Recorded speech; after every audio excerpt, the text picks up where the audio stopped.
Hello students, आज हम लेकर आए हैं प्री बोर्ड परीक्षा 2021-22 के 10वीं विज्ञान के प्रश्न पत्र का संपूर्ण हल। तो इसमें आपको मिलेगा 10वीं विज्ञान का संपूर्ण हल मिलेगा पेपर का। तो अगर आपने अभी तक हमारे चैनल को सब्सक्राइब नहीं किया है तो सब्सक्राइब कर ले और बेल आइकन को प्रेस कर दे और अधिक से अधिक अपने दोस्तों में वीडियो को शेयर करें। और अगर आपने अभी तक हमारा पिछला वीडियो नहीं देखा है तो डिस्क्रिप्शन में उसकी लिंक दी गई है, आप वहां से वो वीडियो देख सकते हैं। इससे पिछला वीडियो हम 10वीं के इंग्लिश के पेपर का सॉल्यूशन डाल चुके हैं, इंग्लिश का पूरा पेपर सॉल्व करके हम डाल चुके हैं। ये अब विज्ञान का पेपर है, तो इंग्लिश का पेपर यदि नहीं देखा है तो डिस्क्रिप्शन में लिंक दे रखी है, उससे आप पूरा वीडियो वहां से देख सकते हैं। तो अब शुरू करते हैं हम ये विज्ञान के पेपर का हल। तो यहाँ पे सबसे पहले हमारे पास पहले प्रश्न में जो ऑब्जेक्टिव है उनमें पहले का आंसर है हाइड्रोजन गैस एवं आयरन क्लोराइड का निर्माण होगा। दूसरे का आंसर आएगा तन्यता। इसी प्रकार से तीसरे प्रश्न का आंसर है सिनेप्स। चौथे का है यीस्ट। पांचवें का आंसर है अमीटर और छठे का आंसर है घास, बकरी तथा मानव। और सातवें का आंसर है हमारे पास यहाँ 1 और आठवें प्रश्न का आंसर है 4। तो ये रहे पहले प्रश्न के 8 जो प्रश्न थे उनके आंसर। अब देखते हैं हम प्रश्न नंबर 2 को। तो प्रश्न नंबर 2 में पहले का आंसर आएगा उदासीन। इसी प्रकार से दूसरे में आएगा सुचालक, फिर तीसरे में आएगा संयोजी और चौथे में आएगा गर्भाशय। पांचवें में आएगा परागकण, छठे में आएगा मेंडल और सातवें में आएगा अनुक्रमानुपाती। तो यहाँ अनुक्रमांकित लिखा हुआ है, आप इसको अनुक्रमानुपाती कर लें। और आठवें में आएगा तंत्रिका। तो इस प्रकार से दूसरे प्रश्न के भी हमने सारे आंसर देख लिए। अब इसके बाद तीसरा प्रश्न हमारे पास सही जोड़ी का है। तो सही जोड़ी में ये सारी सही जोड़ी सही के सामने सही लिखी हुई है, तो यहाँ से आप इनको नोट करते जाइए। तो पहली सही जोड़ी है सबसे अधिक क्रियाशील धातु, तो इसमें आएगा पोटेशियम।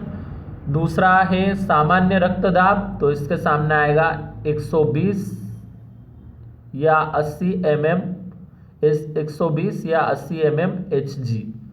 अगला है पादप हार्मोन, इसमें आएगा सामने साइटोकिनिन।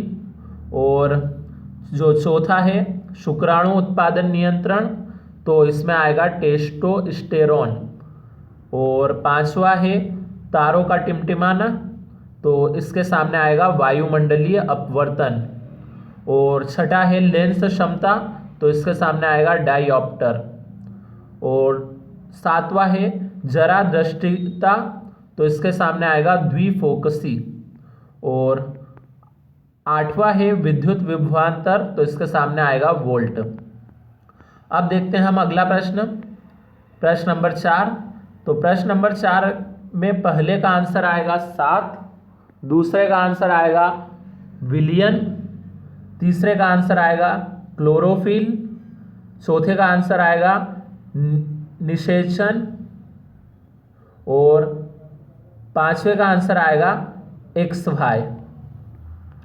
इसी प्रकार अब हम आते हैं छठे पे। तो उसी में 5 के बाद अब छठे में आएगा 1/F बराबर 1/V माइनस 1/U।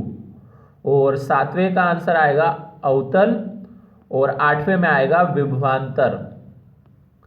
तो अब हम देखते हैं अगला प्रश्न नंबर 5। अब तो ये प्रश्न नंबर 4 तक ऑब्जेक्टिव टाइप प्रश्न खत्म हो चुके हैं। अब यहाँ से शुरू होते हैं प्रश्नोत्तर।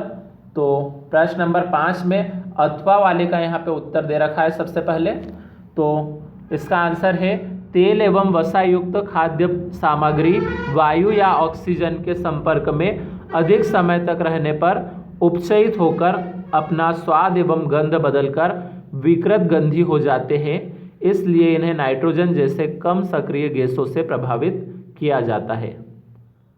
अगला प्रश्न देखते हैं हम, छठा प्रश्न। छठे प्रश्न का आंसर यहाँ पे हमारे पास है।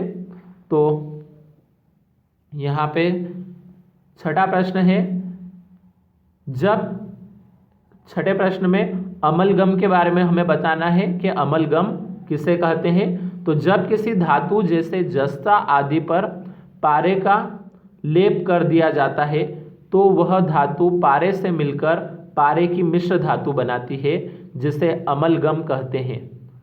तो अब देखते हैं हम अगला प्रश्न, प्रश्न नंबर 7। तो प्रश्न नंबर 7 में भी यहाँ पे हमारे पास अथवा वाले का उत्तर है।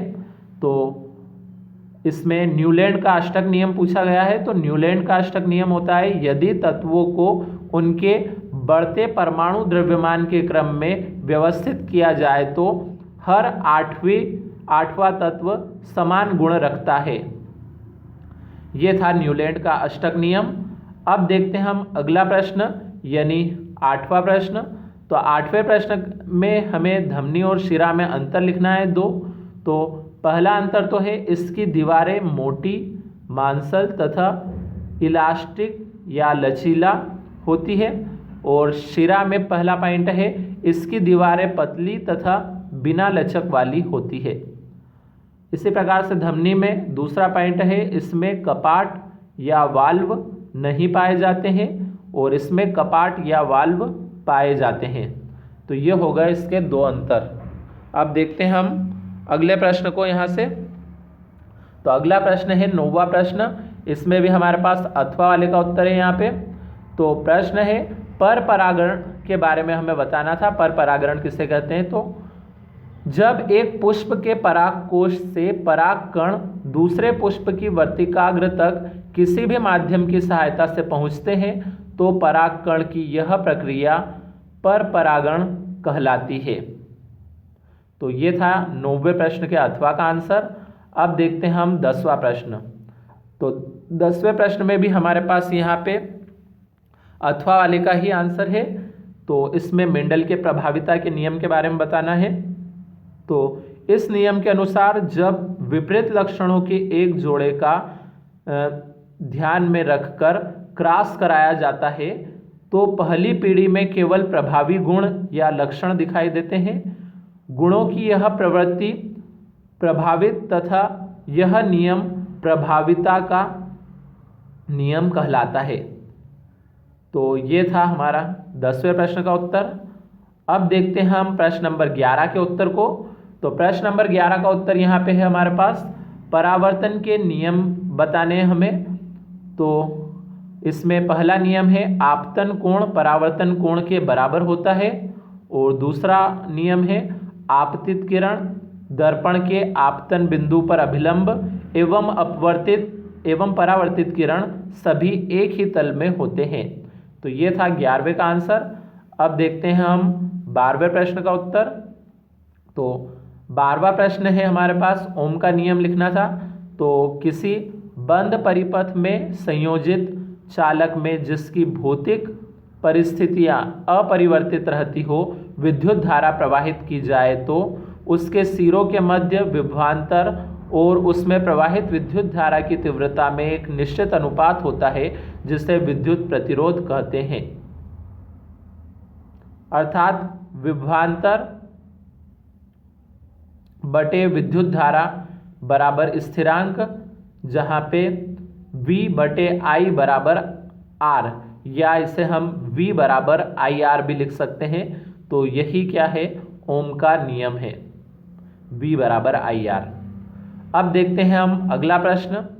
तो अगला प्रश्न हमारे पास यहाँ पे प्रश्न नंबर 13, इसका भी अथवा वाले का उत्तर है हमारे पास। तो इसमें प्रतिरोध की परिभाषा है। तो किसी भी पदार्थ में जब विद्युत धारा प्रवाहित की जाती है तो वह पदार्थ धारा के मार्ग में अवरोध उत्पन्न करता है। विद्युत धारा के मार्ग में पदार्थ द्वारा उत्पन्न होने वाले इस अवरोध को प्रतिरोध कहते हैं। तो ये था हमारा प्रश्न नंबर 13 का उत्तर। अब प्रश्न नंबर 15 है, इससे पहले हम 14वें का उत्तर देख लेते हैं, प्रश्न नंबर 14 का। तो प्रश्न नंबर 14 का उत्तर ये यहाँ पे प्रश्न नंबर 15 के नीचे है। तो ये प्रश्न नंबर 14 का आंसर है यहाँ पे। इसमें पारितंत्र के अजैविक घटकों के नाम लिखने थे। तो पारितंत्र के अजैविक घटक में पहला होता है कार्बनिक पदार्थ, जिसमें कार्बोहाइड्रेट, वसा, प्रोटीन ये आते हैं। और दूसरा है अकार्बनिक पदार्थ। अकार्बनिक पदार्थ में हाइड्रोजन, ऑक्सीजन, नाइट्रोजन आदि तत्व आते हैं। और तीसरा है भौतिक वातावरण, तो इसमें प्रकाश और ताप ये आते हैं। तो ये था 14वें प्रश्न का उत्तर। अब हम आते हैं इसके ऊपर 15वें प्रश्न के आंसर पे। तो 15वां प्रश्न में समीकरण है, उन समीकरणों का ये आंसर यहाँ पे है। आप यहाँ से इसका आंसर नोट कर लीजिए।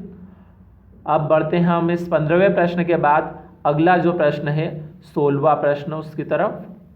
तो 16वें प्रश्न में हमारे पास यहाँ पे ये रहा आंसर 16वें प्रश्न का।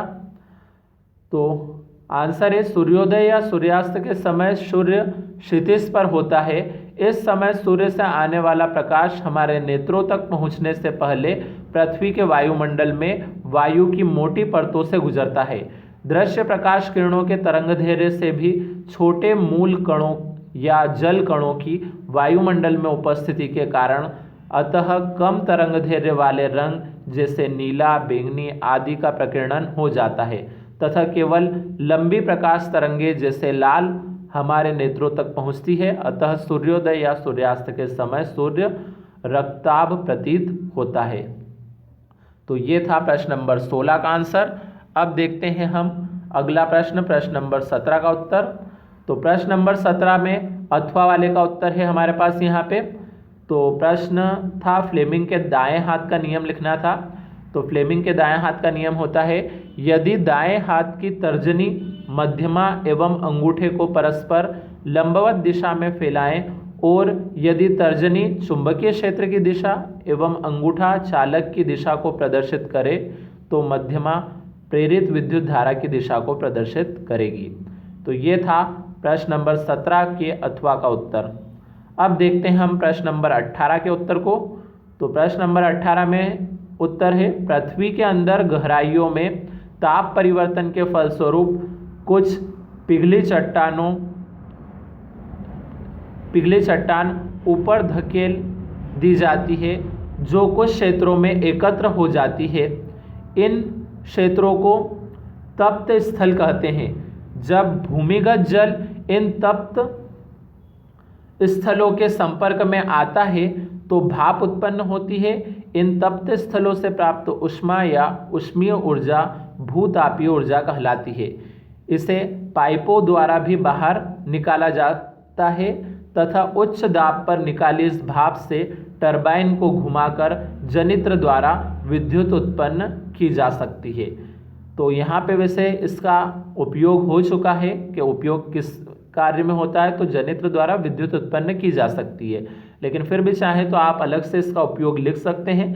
तो उपयोग है बिजली का उत्पादन करने में, क्योंकि विद्युत का उत्पादन हो रहा है तो आप यहाँ लिख सकते हैं बिजली का उत्पादन करने में। तो ये था प्रश्न नंबर 18 का उत्तर। अब देखते हैं हम प्रश्न नंबर 19 के उत्तर को। तो प्रश्न नंबर 19 में हमें विरंजक चूर्ण और धावन सोडा या धोने का जो सोडा होता है उसके रासायनिक सूत्र और उपयोग लिखने थे। तो पहले विरंजक चूर्ण का यहाँ पे रासायनिक सूत्र है। विरंजक चूर्ण का रासायनिक सूत्र होता है CaOCl2 और इसके उपयोग है, पहला उपयोग है वस्त्र उद्योग में सूती एवं लिनेन के विरंजन के लिए, और दूसरा उपयोग है कागज उद्योग में काष्ठ लुगदी के विरंजन में। इसी प्रकार अब हमारे पास धावन सोडा का रासायनिक सूत्र है, धावन सोडा या धोने का सोडा का रासायनिक सूत्र।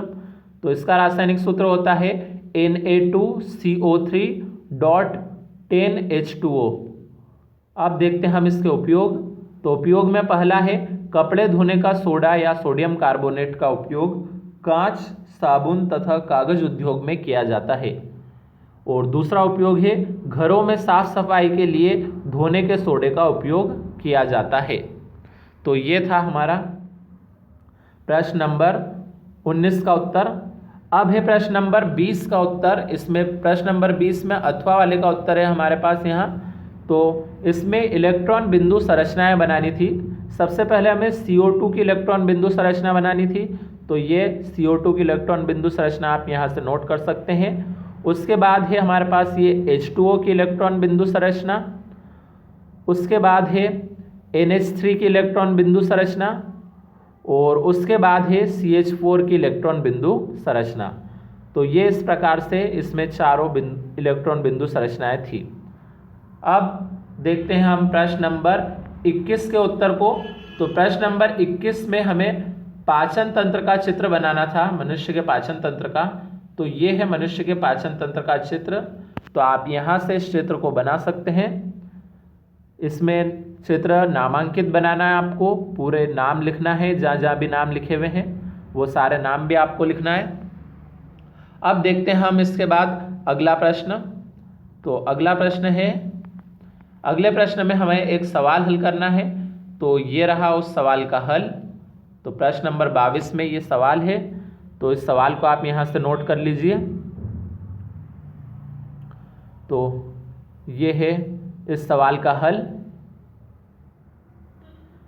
तो इस सवाल का हल भी आपने नोट कर लिया होगा।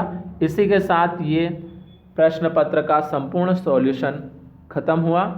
अब अगले वीडियो में हम अगले विषय के प्रश्न पत्र को हल करेंगे।